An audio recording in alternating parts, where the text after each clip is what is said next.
professora Fabrina Furtado. Ela é professora da Universidade Federal do Rio de Janeiro. Convidamos também o senhor Nelton Miguel Frederic, da Itaipu Binacional. E Devanir Garcia dos Santos, que representa a Agência Nacional das Águas.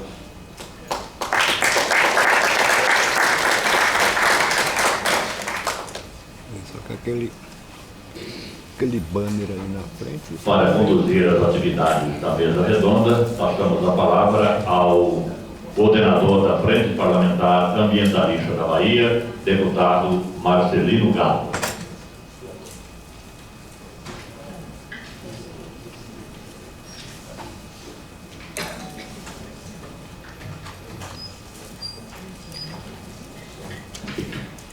Então, agradecer a Gabriela, que ela está preocupada para a gente apresentar os currículos dos nossos participantes. Eu acho que é de uma riqueza e de uma qualificação tão grande que nós não vamos perder tempo, mas o nosso grande objetivo aqui é fazer um debate a partir das referências, né, concretas que nós temos na nossa realidade. Então, a questão da água, né, sempre se discute sob o ponto de vista da infraestrutura, da construção de barragem, das medidas emergenciais, e isso a gente sabe que não resolve. Então, por isso que nós fomos buscar essa experiência no sentido de aprofundar esse debate, sair da simplicidade ou do jogo de interesses, né? Os interesses estão por trás disso, de sempre discutir sobre o ponto de vista da infraestrutura. Então, a gente discutir aqui experiência de regeneração de bacias hidrográficas, do ponto de vista desse serviço ecossistêmico da floresta, da inter-relação floresta e água, que é o grande objetivo do nosso encontro. Então, nós vamos iniciar esse conjunto de 4 mesas, né? Estamos um pouco atrasados, mas eu acho que vai valer muito a pena. Então, água, como a gente sempre fala, não nasce em barragem, né? A água é produzida na natureza e isso é que nós temos que tratar dessas condições. E o resultado disso aqui vai influir muito nas políticas públicas e também que a gente possa contribuir para que a sociedade compreenda, né, a crise aguda que nós estamos passando agora, né? Então, para começar nossas atividades, vamos passar para a nossa professora Fabrina Furtado, que é da Universidade Federal do Rio de Janeiro. Agradecer a ela, né, a presença dela aqui para contribuir com a gente aqui. Então, por favor, professora. Veio com a bandeira de Portugal na roupa.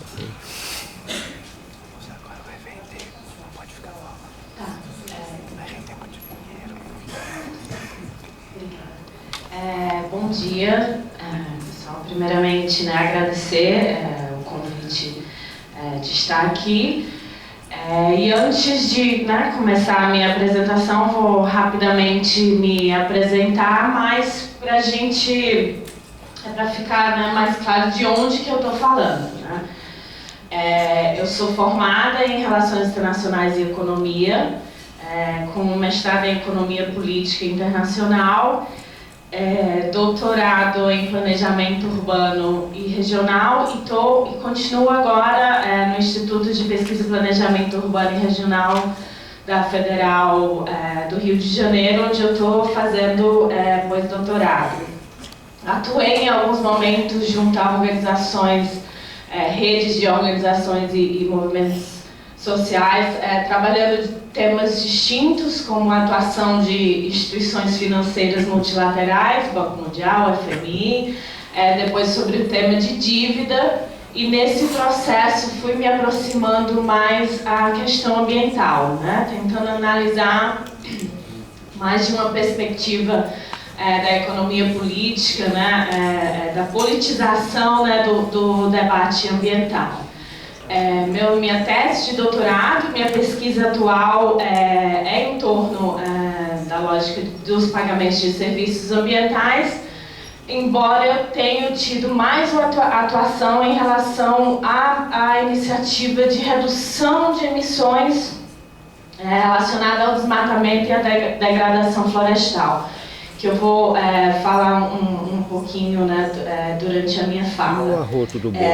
Mas tenho ultimamente orientado também um aluno que pesquisa um projeto de PSA no Rio de Janeiro. Então eu vou trazer aqui, eu acho que tá interessante, né, começar o debate, né, porque eu, né, diferente de muita gente que vem apresentar, né, experiências em relação à PSA, eu vou tentar trazer assim, algumas questões para a gente durante esses 2 dias ir debatendo, né, e discutindo. Então eu vou rapidamente falar um pouco dos antecedentes, né, como que a gente chegou aqui para estar discutindo o pagamento de serviços ambientais, alguns dos conceitos e perspectivas, né, que fundamentam a lógica do PSA e algumas questões a partir, né, de casos concretos, né. Eu especificamente tenho acompanhado bastante a construção do sistema de incentivos ambientais do estado do Acre, alguns projetos privados, né, no Acre e também no Pará, e a construção da Bolsa de Valores Ambientais do Rio de Janeiro e a atuação de algumas empresas em relação, né, aos pagamentos de serviços ambientais e a política de mudança climática, né, em geral, projetos de compensação, como é o caso da ThyssenKrupp CSA, que é uma siderúrgica do Rio de Janeiro. Então é a partir também dessa experiência, né,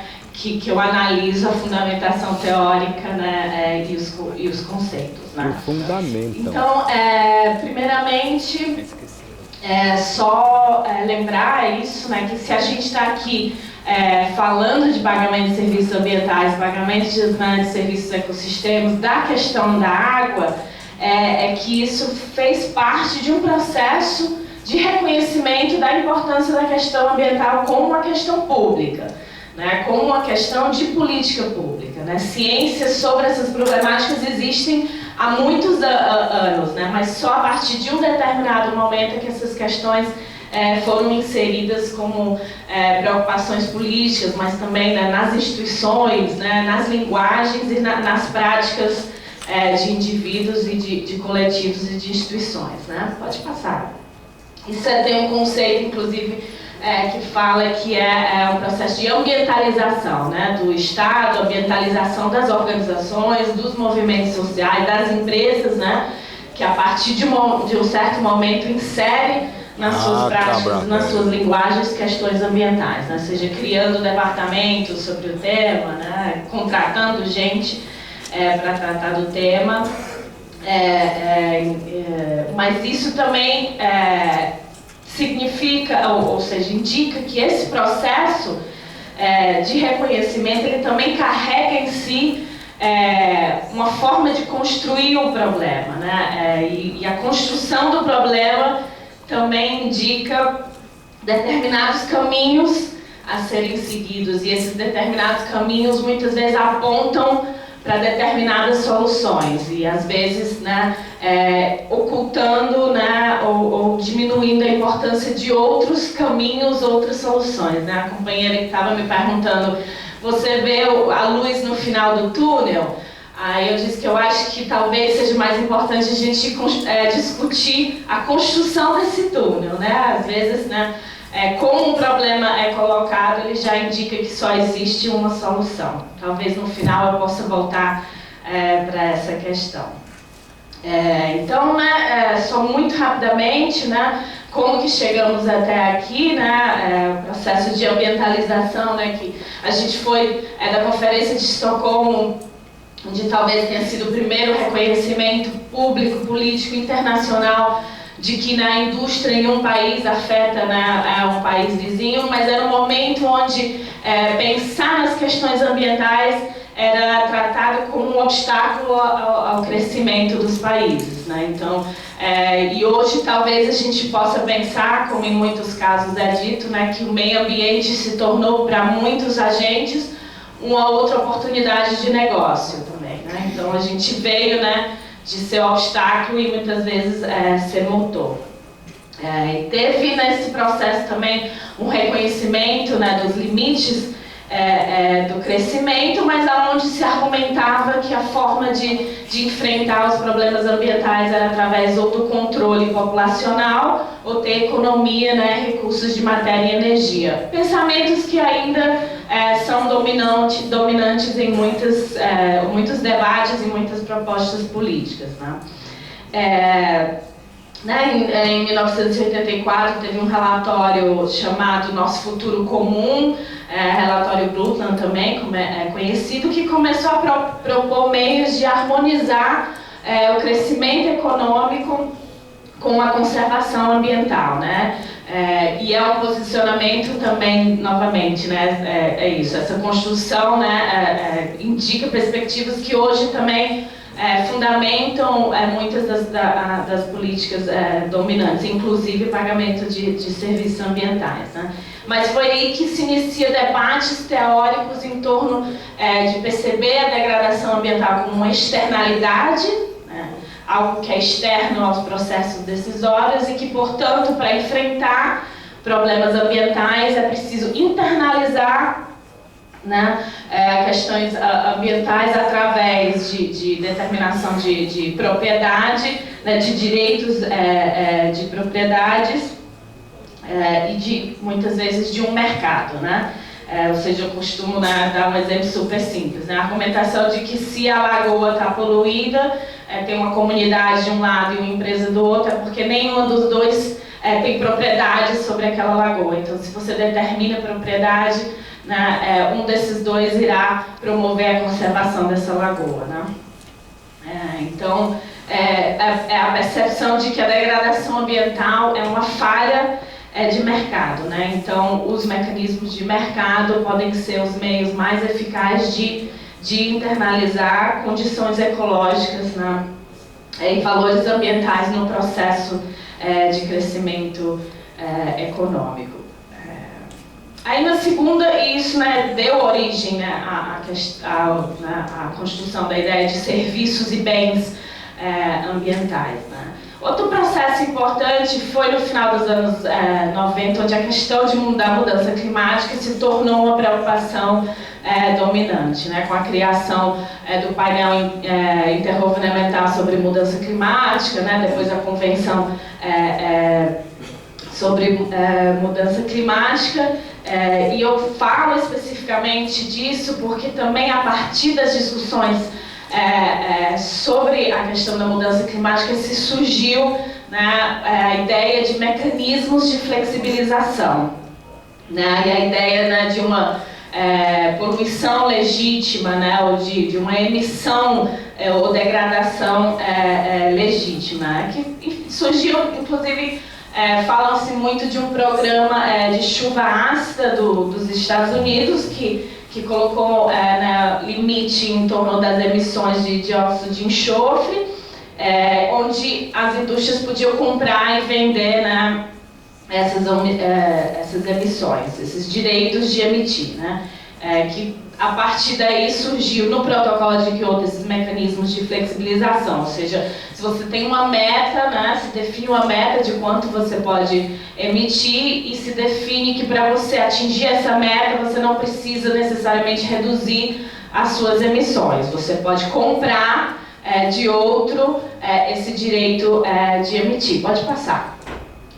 Esse é um dos sistemas, né, do mercado de carbono, chama o sistema Cap and Trade, mas tem outro também chamado Mecanismo de Desenvolvimento Limpo. Tudo isso está, né, em processo, inclusive, de muita modificação.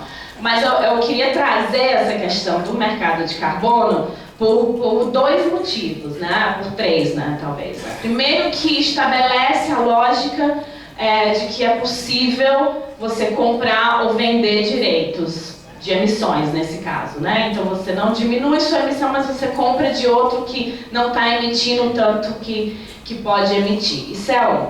E outro é a lógica da compensação. Você, né, compensar as suas emissões de novo. Em vez de reduzir, você pode investir em projetos que estariam evitando ou diminuindo as emissões. Né? Então, estabelece essas duas lógicas que estão no centro do debate hoje sobre essas políticas né, relacionadas à redução de emissões ligada ao desmatamento, mas que é visto, é considerado um pagamento de serviço ambiental, mas que também está em torno de todo o processo da lógica de PSA, porque aparece ainda como uma forma de financiar, né? Inclusive, se você pega alguns documentos, né, por exemplo, do Conselho Brasileiro de Desenvolvimento Sustentável, que afirma, né, o PSA como uma oportunidade de negócio, e também afirma a necessidade de estar aberto a essas outras possibilidades. Mas é um tema de conflito, né? O governo brasileiro passado, né, tinha um posicionamento contrário, né, à lógica de compensação, a relacionar pagamento de serviços ambientais a créditos de carbono, mas pode ser que essa posição seja modificada. E é uma discussão, né, em conflito no nível internacional também. Então, eu acho que deve afetar, né, também pagamento de serviços ambientais relacionado à água.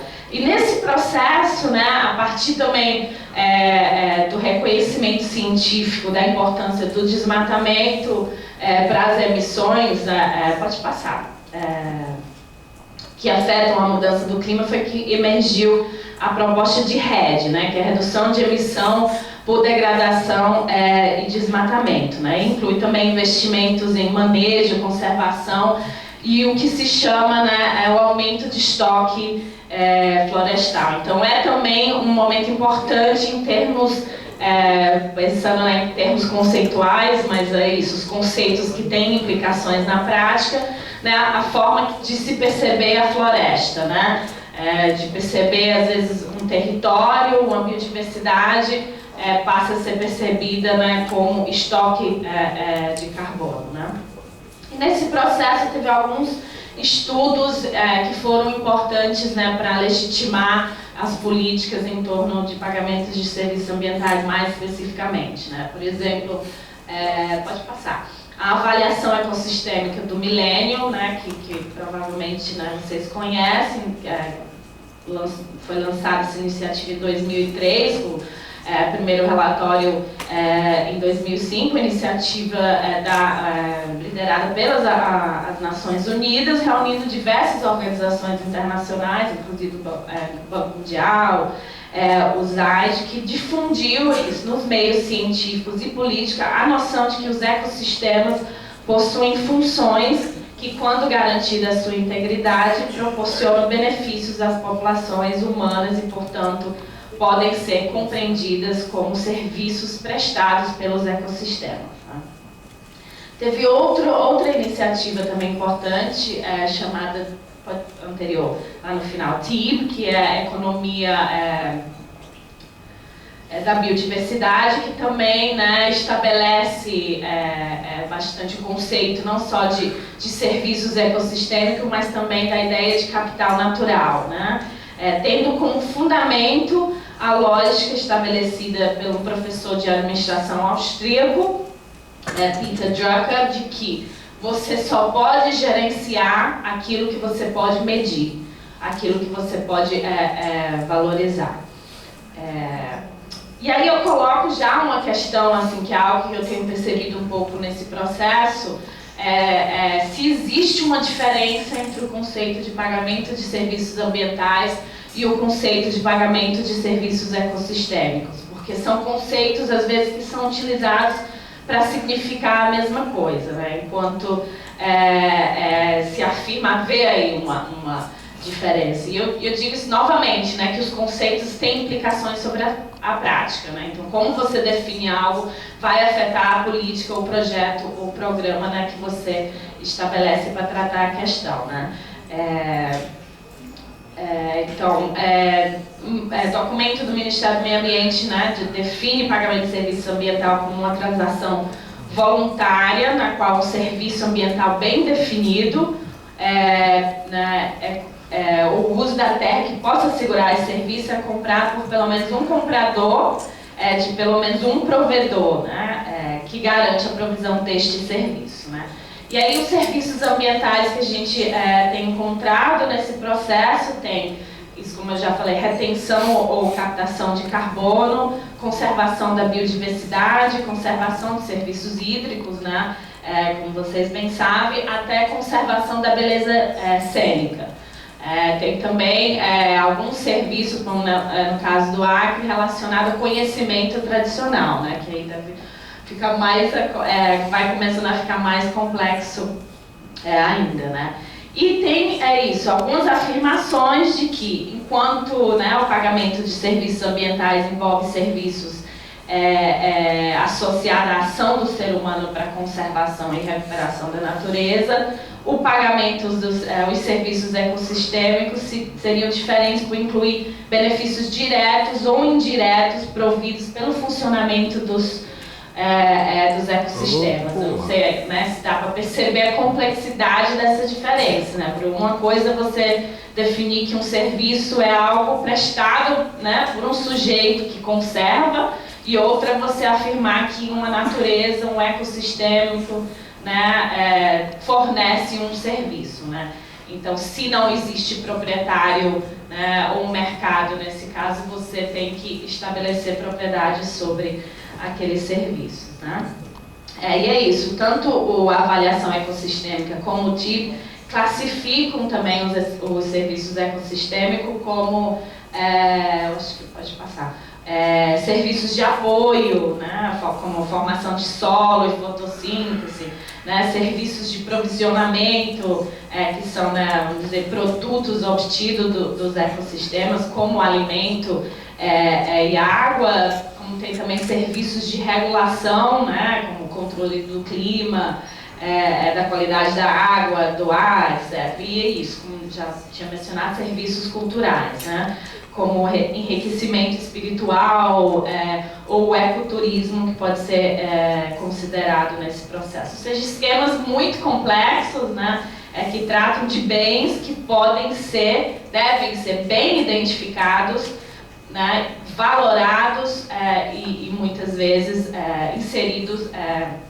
no mercado, né, para o qual mercados podem ser desenvolvidos, né, enfim, os serviços em geral, né, tem relação com isso, né. Tem outra definição que já coloca, né, tanto o PSA como o pagamento de serviço ecossistêmico, né, e é utilizado como referência, né, por exemplo, pelo Conselho Brasileiro de Desenvolvimento Empresarial de Desenvolvimento Sustentável, né, que considera os serviços ambientais as funções oferecidas naturalmente pelos ecossistemas, mantidas, aprimoradas ou restauradas por ação do homem, visando a conservação de condições ambientais adequadas para a vida no planeta, né. Nesse caso, eles também fazem referência sobre a necessidade de não incluir, né, serviços oriundos de tecnologias industriais, focando mais naqueles que resultam em ações de conservação, que eu acho que deve complexificar ainda mais o processo. Enfim, então toda essa construção de um problema político, né, de conceitualização de uma determinada forma de definir um problema e os conceitos, né, que hoje temos leis e processos, projetos e programas relacionados com pagamentos de serviços ambientais. Eu não tenho visto ultimamente como, né, andam essas iniciativas, mas eu fiz um levantamento em 2014, nossa, 5 minutos, de 33 iniciativas legislativas, né, de diversos estados com suas próprias leis, que tende a também complexificar o processo. O Acre está vivendo um momento difícil, porque saiu adiante no seu sistema de incentivo aos serviços ambientais. Depois o governo federal saiu com um decreto que proibia a venda de créditos, quando o Acre esperava, né, financiar seu sistema através dessas vendas de créditos. Então agora se está num processo de tentar padronizar isso, né? E claro, o artigo, né, 41 do capítulo do Código Florestal, que integra o pagamento de serviços ambientais como instrumento de apoio e incentivo à conservação do meio ambiente. Eu pensei que eu teria mais tempo, mas agora eu tenho 5 minutos para trazer as questões. É um pouco mais complexa, Mas é isso, estou aqui amanhã e depois, então se não der tempo a gente continua, né?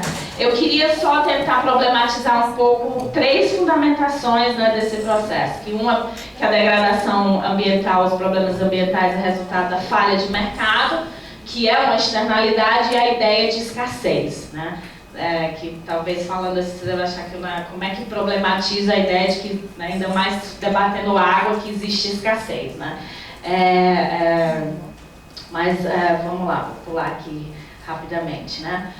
Então, acho que o conceito atual, né, ele se fundamenta, né, tipo, o pagamento de serviços ambientais se fundamenta, isso, na ideia, primeiro, de que existe algo lá fora, né, os ecossistemas, a natureza, né, a água, as florestas.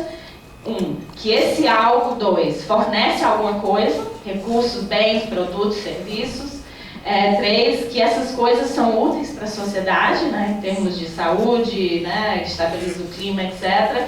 E 4, que essas coisas devem ser valoradas em termos monetários, né. Então aí queria já trazer a o primeiro cuidado, né, e depois escutar com vocês. Como é que a gente evita nesse processo não construir uma natureza que seja externa, uma natureza separada da influência humana, separada dos sujeitos sociais, né, que se apropriam, que fazem uso dela, e inclusive do conflito que gera em torno disso, né, que é isso, a gente não está falando de uma natureza separada, mas a gente está falando, na verdade, de conflitos entre diferentes coletivos, de diferentes sociais, sobre sujeitos sociais, sobre como a gente deve acessar, se apropriar e fazer uso, né, do mundo material, desse mundo que também para muitos é um mundo, né, cultural. Então, como não reforçar a ideia de que existe uma natureza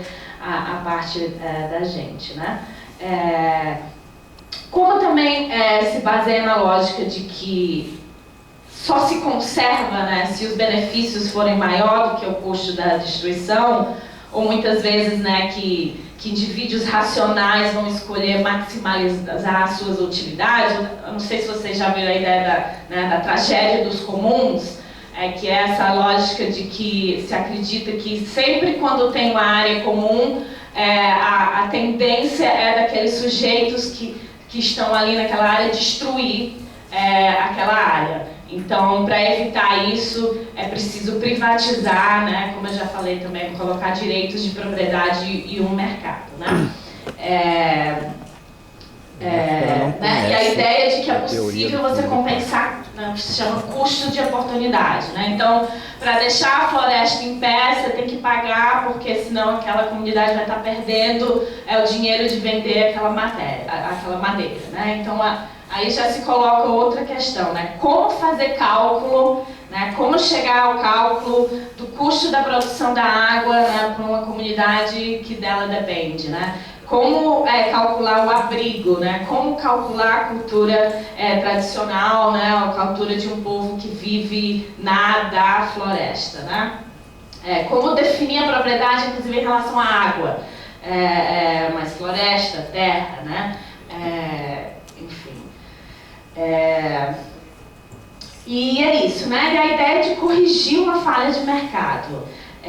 Isso às vezes, né, tende também a ocultar que o problema ambiental é também decorrente dos processos de produção e de consumo, né? Então que muitas vezes não é simplesmente você criar uma instituição ou criar propriedade que vai, né, resolver ou enfrentar um problema. Por exemplo, né, a ideia de escassez que foi falada bastante aqui, né? Isso, se às vezes a gente focar também, não é só um problema de escassez, mas o problema do uso daquilo, né? Assim, sim, não vai ter, né? Tem problema de água nas casas, mas, por exemplo, no caso do Rio de Janeiro, né? Mas ninguém está discutindo o uso da água que a siderúrgica faz para a sua produção. Né? Se discute o desperdício da água de um indivíduo na casa, mas a gente não leva isso para diante para pensar também a escassez de recurso, a demanda pelo recurso que é ilimitada, né? Que aí, né, é o risco de também simplificar uma complexidade social e ecológica da biodiversidade, né? De novo, né? Cuidar para não ocultar as relações sociais que são subjacentes ao processo de produção, né? Os conflitos econômicos e sociais em torno da apropriação e uso do meio ambiente, como eu já falei, né? Para terminar, algo que está mais relacionado com, vamos dizer, as comunidades ou sujeitos envolvidos nesses processos, é que isso, né? Como condição para você ter incentivo, né? Projetos de incentivo ambiental, né? Existem alguns critérios, né? Eu vou falar com base na experiência que eu tive, né? Que é o caso do Acre, mas se define, isso, né? Pode passar.